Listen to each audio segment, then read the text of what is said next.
سلام، به ویدیوی من خوش اومدین. امروز اومدم که با هم دیگه این یقه زیبا رو بدوزیم. من از قبل این پارچه رو آماده کردم برای بالاتنه و تیکه سجاف رو که پشتش رو لایه چسبوندم و یه تیکه برای چین دادن پایین سجاف که لبش رو یه تا زدم و دوختم که آماده باشه. اول میام این رو چین میدم. برای چین دادن این تیکه خب درجه چرخ رو روی زیاد قرار میدیم، روی 4-5 قرار میدیم.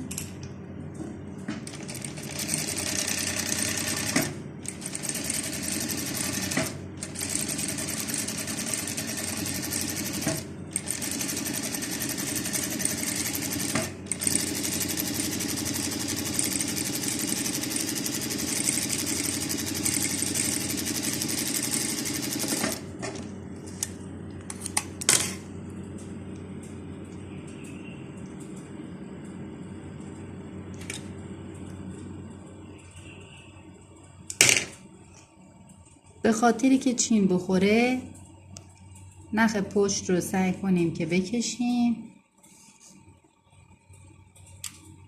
به این شکل. چین سوزنی ایجاد میکنیم داخل تیکه پارچمون.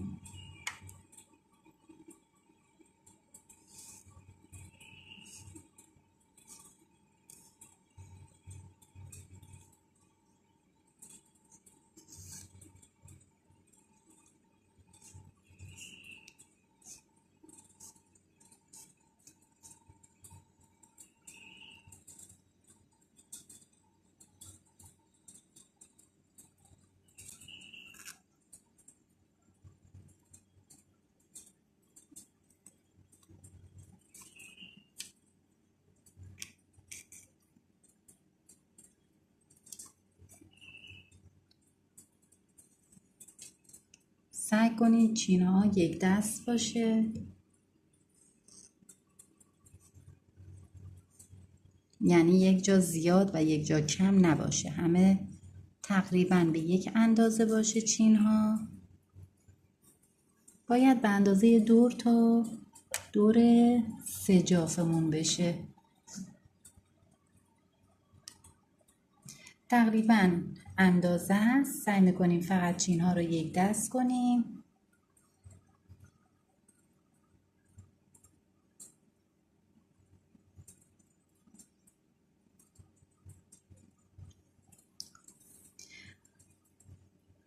راحت تر اینه که اول بیایم چینمون رو به سجاف وصل کنیم. درجه چرخ رو روی همون 3-2.5 قرار میدیم.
این روی کار ماست که من یه اتو زدم پشت کار و روی کار ما یه اتو برای تمیزکاری انجام دادم.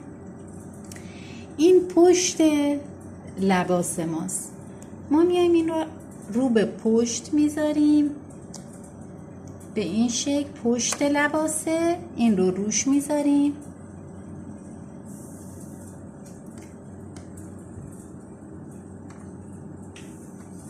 و شروع به دوخت میکنم.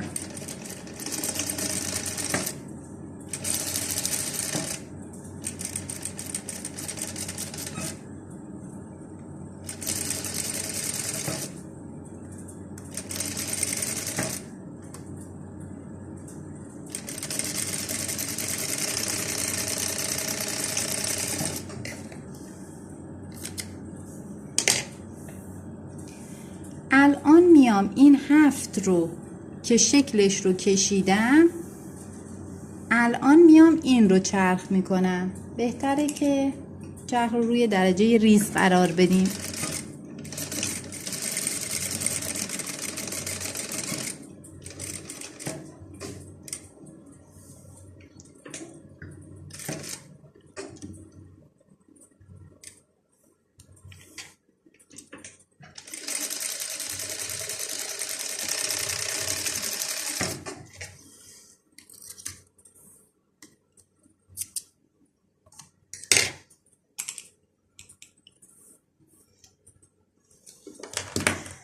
الان میام این رو خالی میکنم.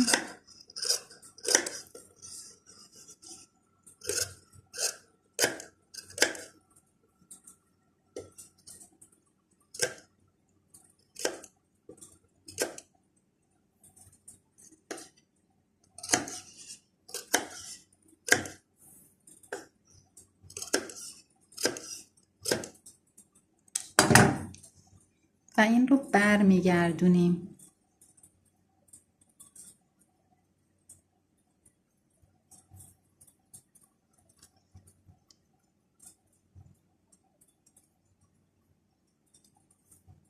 به سمت روی لباس. اینجا رو یک دوخت نیش میتونم انجام بدم.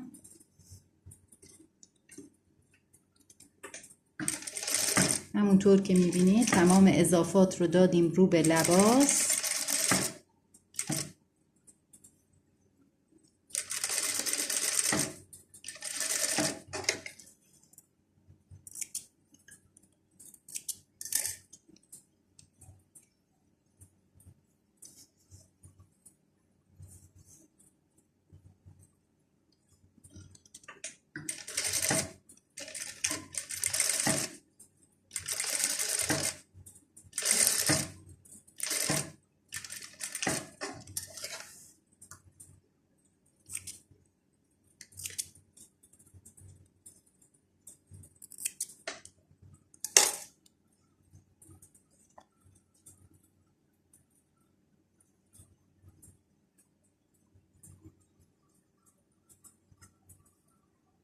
الان برای تمیزکاری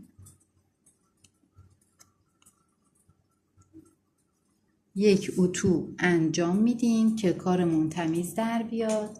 خب ما اینو برگردوندیم، این روی لباس ماست و الان یک دوخت روی این میریم روی سجاف که کار تمام بشه.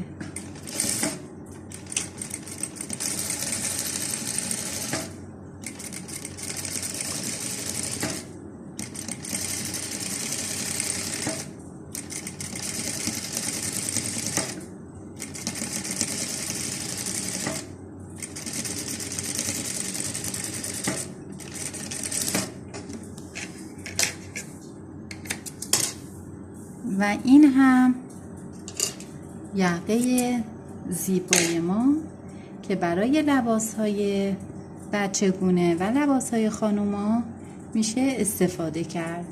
متشکرم. لطفاً حمایت کنید. لایک و سابسکرایب فراموش نشه.